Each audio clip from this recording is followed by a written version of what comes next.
मुस्लिम league के अज मुल्क में महंगाई लीग चयो वञे थो। चूंडुनि में कामयाबी माणे मुल्क के सरप्राइज़ ॾींदासीं।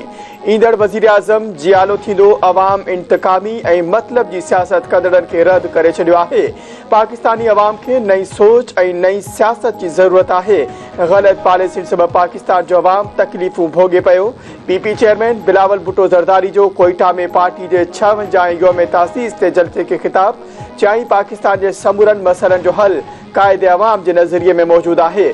तालीम ऐं डिग्री हासिल करण बैदि नौजवाननि खे रोज़गार जो न मिलणु तमामु ॾुखियो मरहलो आहे। नौजवान खे यूथ कार्ड ज़रिए हर शोबे में हुनर हासिल करण जा मौक़ा ॾिना वेंदा।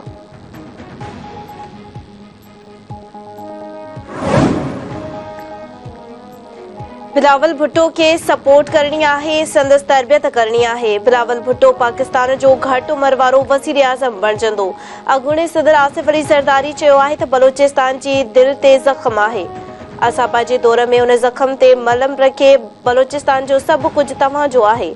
गैस हुजे या पेट्रोल या ॿियो कुझु, उहो सभु बलोचिस्तान जे अवाम जो आहे।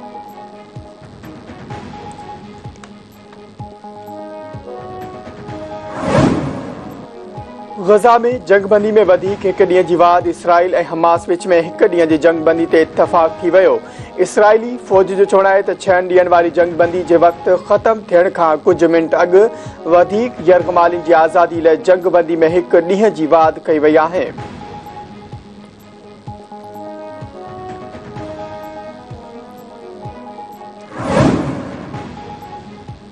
तोशाखाना केस में पीटीआई चेयरमैन की सजा ऐं ट्रायल कोर्ट जो फ़ैसिलो मुअतल करण बाबति दरख़्वास्त ते फ़ैसिलो महफ़ूज़। इस्लामाबाद हाई कोर्ट में पीटीआई पारां दाख़िल दरख़्वास्त ते ॿुधणी। इलेक्शन कमीशन जे वकील तोशाखाना केस में फ़ैसिलो मुअतल करण जी मुख़ालिफ़त कई।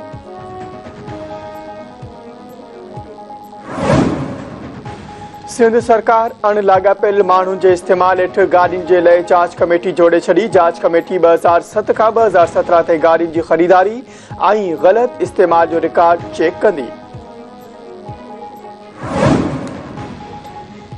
कराची जे इलाइक़े गुलिस्तान जोहर जे हिकु घर मां माउ ऐं संदसि 6 मासूम पुटनि जा लाश हथ अचण वारे वाक़िए जो मक़तूला औरत जे मुड़िस ते केस दाख़िल। पुलिस गिरफ़्तार अरशद बलोच ख़िलाफ़ संदसि सहुरे जी फ़रियाद ते केस दाख़िल करे छॾियो।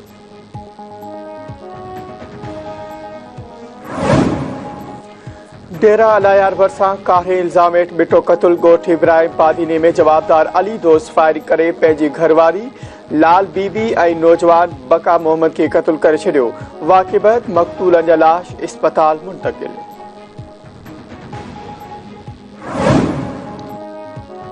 घोटकी वेझो ॻोठ सरदार खान घोटो में घर अंदर गोली लॻण सबबि औरत मारिजी वई। पुलिस लाश कढाए इस्पताल मां पोस्टमार्टम कराइण बाद वारसन हवाले करे छॾियो।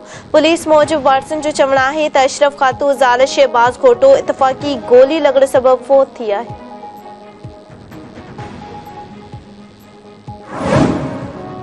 सखर पुलिस जी मुबैना मुक़ाबले में मारिजी वियल सुधीर लखण जे वारसनि पुलिस मुक़ाबलो जड़तू करार ॾेई छॾियो। लखण बिरादरी जे माण्हुनि जो औरतुनि ऐं ॿारनि समेत पुराणे नेशनल हाईवे ते धरणो।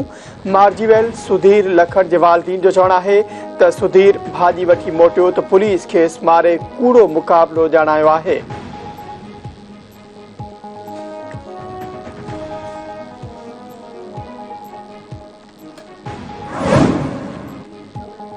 मुरीद शाख बरसा माशको जे कच्चे में धाड़ियलनि हथां क़त्ल थियल औरत समेत 6 ॻोठाणनि जे इज्तिमाई जनाज़े निमाज़ अदा। ॻोठ हुसैन सोलंकी में अदा कयल जनाज़े निमाज़ में सियासी समाजी अॻवाननि पुलिस अमलदारनि समेत वॾे अंग में माण्हुनि जी शिरकत। मक़तूलनि जा मढ़ बाणे कब्रिस्तान में मिटियो मां हवाले। इलाइक़े में सोग जी फिज़ा पखेड़ियो।